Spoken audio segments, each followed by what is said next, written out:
Lux lucet in tenebris. La luz brilla en las tinieblas. Hoy, el lema de los valdenses se encuentra inscrito en todas las iglesias del valle. Sirve como un silencioso recordativo de su fiel testimonio, a menudo manchado de sangre a través de los siglos.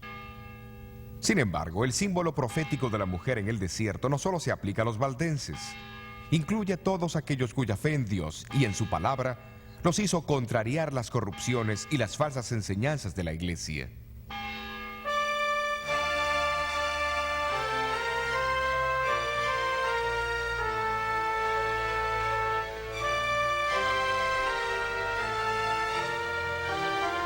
Un año antes que Lutero clavase su tesis en la puerta de la iglesia, la reforma comenzó en Suiza con la predicación de Ulrico Zwinglio, quien habló contra la venta de indulgencias y otros abusos papales y enseñó que la salvación solo proviene de Cristo.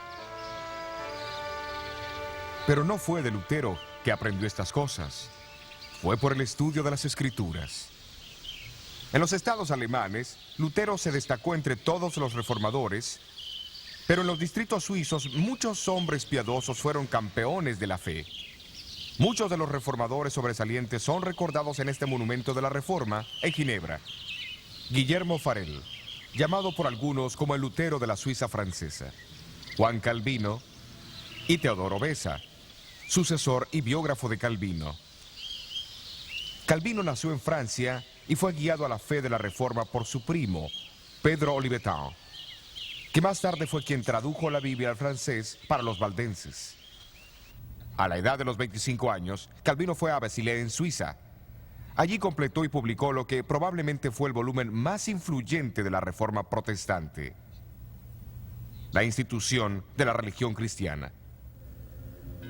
Su objetivo era presentar las grandes doctrinas cristianas como él creía que habían sido antes que fuesen corrompidas por la Iglesia de Roma. En 1536, Calvino fue nombrado pastor y profesor en Ginebra.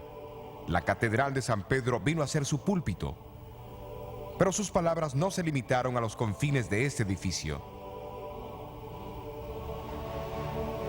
Durante los últimos 25 años de su vida, Calvino procuró hacer de Ginebra un modelo práctico de una ciudad cristiana.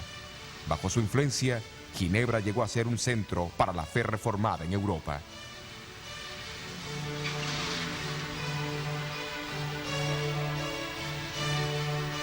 Además, estableció un colegio en Ginebra que atrajo estudiantes de toda Europa.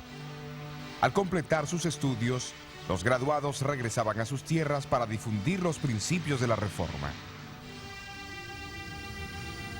Un estudiante que vino de Escocia como refugiado fue Juan Knox.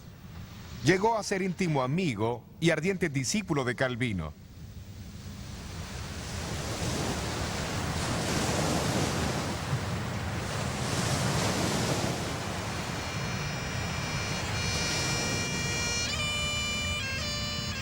Como Pablo en el apedreamiento de Esteban, así Juan Knox sintió su llamado al observar el martirio del predicador escocés Jorge Wishart.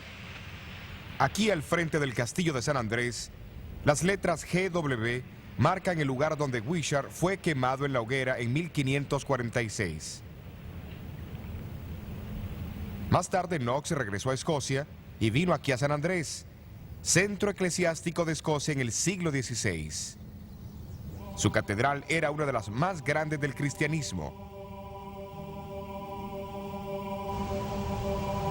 Durante ese primer año, los habitantes del castillo invitaron a Knox para que fuese su predicador. A principios de 1547, predicó su primer sermón aquí en la parroquia de San Andrés. Esto marcó el comienzo de la Reforma en Escocia. No fue por coincidencia que Knox usó como texto el capítulo 7 del libro de Daniel. Al principio de su sermón mostró el gran amor que Dios tenía por su pueblo, al advertirles de los peligros que amenazarían a la iglesia. Identificó a las 4 bestias como los 4 grandes imperios de Babilonia, Medo-Persia, Grecia y Roma. Luego habló del cuerno pequeño que lo seguía, identificándolo como el anticristo papal. Al hacer esto, Knox se incluyó en la lista de los grandes reformadores como Wycliffe, Huss, Lutero, Calvino y muchos otros que habían declarado lo mismo. 13 años más tarde, el Parlamento escocés se reunió en Talbot. El sitio fue aquel, adjunto a la iglesia de San Giles en Edimburgo, donde Juan Knox era el predicador. 6 reformadores escoceses que por una increíble coincidencia llevaban el nombre cristiano Juan, escribieron una confesión de fe que fue formalmente adoptada por el Parlamento en agosto de 1560. La misa fue prohibida y la fe protestante fue establecida en Escocia. Sin embargo, la nueva monarca, María, reina de Escocia, con su fuerte atavismo católico, tenía otros planes. Cuando ella ordenó la celebración de la misa, Knox pronunció sus objeciones en tono amenazador desde este púlpito de la Catedral de San Giles. La reina María citó a Knox a comparecer en el Palacio de Holyrood, no muy lejos de San Giles. María, como otros monarcas de aquel entonces, creía que gobernaba por autoridad divina y que las conciencias de sus súbditos estaban bajo su control. Por eso, la confrontación entre María y Knox era crucial para la supervivencia de la reforma en Escocia. Tú has enseñado a la gente a recibir otra religión que no es la que los príncipes aceptan, pero Dios ordena a los súbditos a obedecer a sus príncipes. Señora, la religión verdadera no tuvo su origen ni su autoridad de los príncipes, sino tan solo del Dios eterno. Así que los súbditos no están sujetos a ajustar su religión a los gustos de los príncipes, porque a menudo los príncipes, entre otros, son los más ignorantes de la verdadera religión de Dios. Sí, pero la vuestra no es la iglesia que yo abrigaré.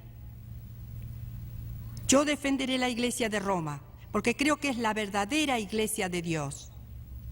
Vuestro deseo, señora, no es razonable, ni hace que esa ramera de Roma sea la verdadera inmaculada esposa de Jesucristo.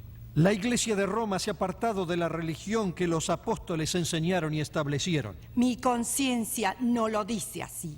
La conciencia, señora, requiere conocimiento y temo que su majestad no lo posee. Tú interpretas las escrituras de una manera y ellos la interpretan de otra. ¿A quién debo creer? ¿Y quién será el juez? Su majestad deberá creer en Dios, que habla claro en su palabra. Si la oscuridad existe en alguna parte, el Espíritu Santo explica lo mismo en otros lugares con más claridad, para que no quede ninguna duda, a menos que uno sea un ignorante obstinado.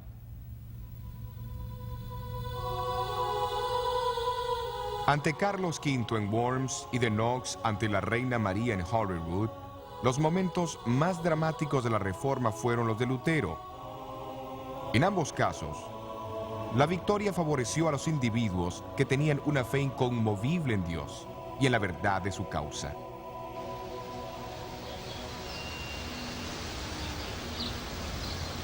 El conflicto espiritual continuó en toda Europa en el siglo XVI.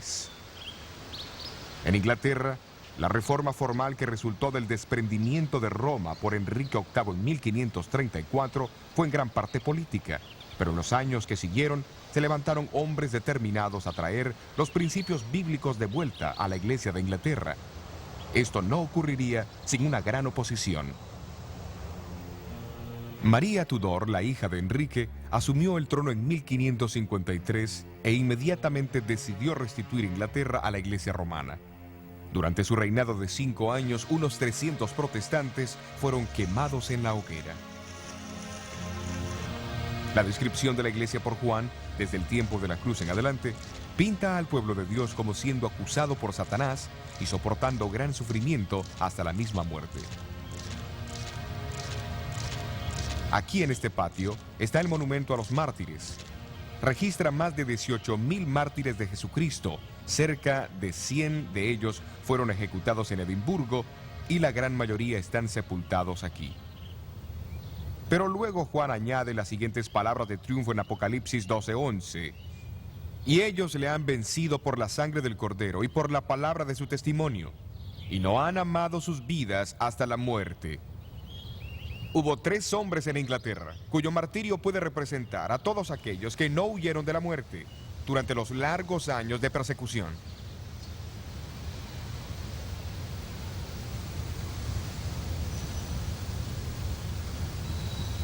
En Oxford está el monumento de los mártires, erigido a Nicholas Ridley, obispo de Londres, Hugo Latimer, capellán de Enrique VIII, y Thomas Cranmer, el primer arzobispo protestante de Canterbury. Los tres murieron en la hoguera erigida en plena calle, en el lugar marcado por esta cruz frente al colegio de Balliol, donde Juan Wycliffe había enseñado casi 200 años antes. En el pueblo de Oxford la leña fue apilada, con furiosa prisa y con maldición alborotada, cubriendo a 2 almas valientes que guardaron su lugar por la senda de fuego, para a Cristo acompañar. Y las llamas subieron, pero el humo cegador no pudo el alma de Hugo Latimer ahogar. Porque él dijo: hermano Ridley, alégrese, una luz en Inglaterra está por prenderse, que por la gracia de Dios jamás se apagará.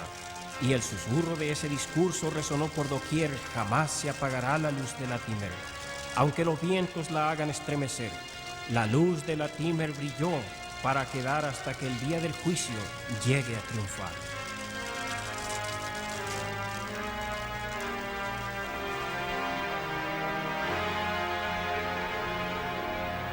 Y así tuvo que ser. Al cabo de 3 años, María Tudor murió y la reina Isabel I ascendió al trono, despuntando el amanecer del siglo de oro en Inglaterra. Ella se propuso con tanta diligencia devolver Inglaterra a los caminos de su padre, que los poderes católicos de Europa comenzaron a planear su derrocamiento. Felipe II, hijo de Carlos V, organizó la fuerza invasora más grande que el mundo haya conocido, la Armada Invencible. A fines de julio de 1588, los observadores situados en las partes altas del puerto de Plymouth vieron por primera vez los 130 barcos que navegaban por el canal. Bajo el comando del caballero Francisco Drake, la flota inglesa confrontó al enemigo, aunque inferior en número y armamento. En una serie de batallas durante los 10 días siguientes, los barcos ingleses más pequeños causaron grandes estragos entre los pesados galeones de España. Tratando desesperadamente de zafarse de los ataques ingleses, la desorganizada armada se dirigió hacia el mar, solo para encontrarse con una de las peores tormentas marítimas de la historia.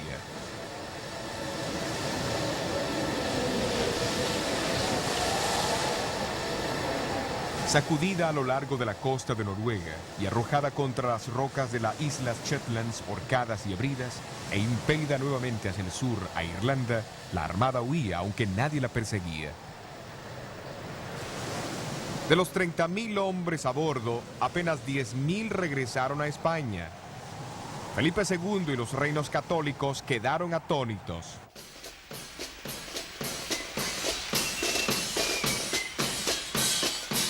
Pero los estados protestantes se reunieron en un coro de acción de gracias. Por orden de la reina Isabel, el 29 de noviembre fue un día dedicado a rendir gracias a Dios. La reina misma cabalgó por las calles de Londres hasta la Catedral de San Pablo y de allí hasta la Cruz de Pablo. Después del sermón, les habló a sus súbditos, exhortándolos a que se unieran a ella para alabar al Dios que había dispersado a sus enemigos y protegido su dominio.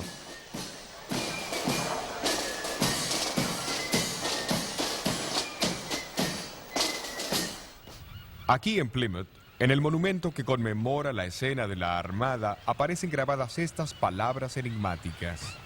Él sopló con sus vientos y ellos fueron dispersos. La partida del Mayflower en 1620 desde Plymouth, Inglaterra, con tantas personas a bordo, fue muy diferente de los eventos de 1588, cuando la Armada española navegaba por ese lugar. Esto también está relacionado con la saga de la mujer vestida de sol. Durante el último período del trono de la reina Isabel, la población se dividió entre aquellos que permanecieron leales a la Iglesia oficial de Inglaterra y aquellos que deseaban que la reforma de la Iglesia continuase basada en la autoridad de las Escrituras.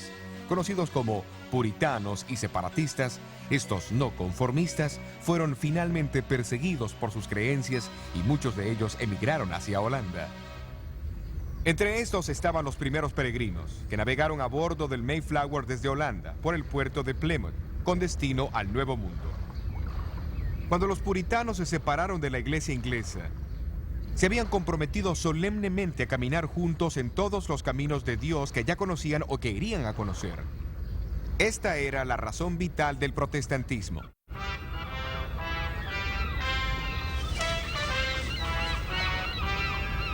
Antes que ellos embarcaran desde Holanda en 1620, su pastor Juan Robinson dio su sermón de despedida. Señaló que los seguidores de Lutero, Knox y Calvino se habían basado en las enseñanzas de esos hombres como si fueran la suma total de la verdad. Hablando de los reformadores, Robinson dijo: ellos no incursionaron en todo el plan de Dios, pero si estuviesen vivos hoy, estarían dispuestos a recibir más luz de la que ellos recibieron al principio. Si Dios les revela cualquier cosa a ustedes por cualquier otro de sus instrumentos, estén listos para recibirla, porque estoy seguro que el Señor aún traerá más luz y verdad de su santa palabra. Poco captaba él mismo el significado real de sus palabras. Más verdades brotarían de la palabra de Dios y los puritanos jugarían una parte vital. Los peregrinos desembarcaron en el peñasco de Plymouth el 21 de diciembre de 1620. Ellos fueron los primeros entre muchos miles de puritanos que en el siglo XVII emigraron al Nuevo Mundo y trajeron con ellos creencias que a su debido tiempo contribuirían al levantamiento de un movimiento religioso que circundaría el globo. De acuerdo a la profecía de Daniel 7, el poder del cuerno pequeño reinaría en Europa por 1260 años. Al final de ese periodo, que se extendería desde el año 538 al 1798, surgirían eventos que disiparían temporalmente esa supremacía. Exactamente, en febrero de 1798, las tropas francesas del general Berthier entraron a Roma, tomaron al Papa prisionero y aminoraron grandemente la autoridad y el poder del papado. De la misma manera, en la profecía de Juan en Apocalipsis 12, la mujer vestida de sol estaría en el desierto por 1260 años. Después de 1798, un movimiento surgiría que enseñaría las mismas grandes verdades enseñadas por los apóstoles, los profetas y los cristianos.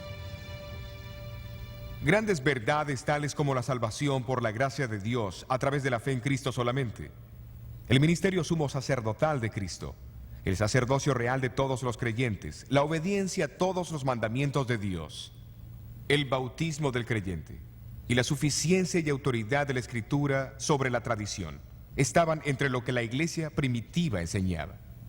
Tales enseñanzas, perdidas por muchos a través de la gran apostasía, serían restauradas y proclamadas al mundo en la hora del juicio final.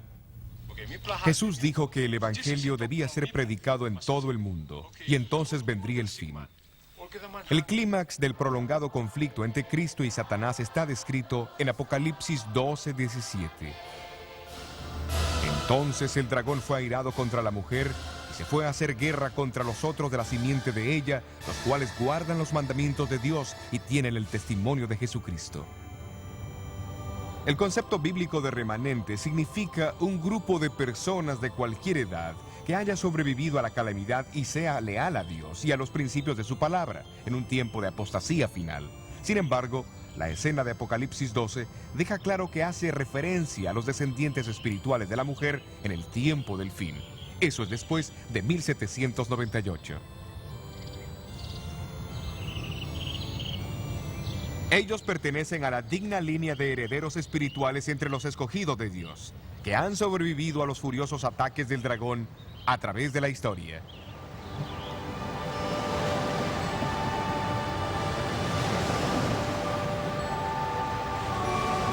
Entonces, la obra de la Reforma no termina con Lutero, con Knox, con los puritanos o con los primeros peregrinos que embarcaron hacia el Nuevo Mundo.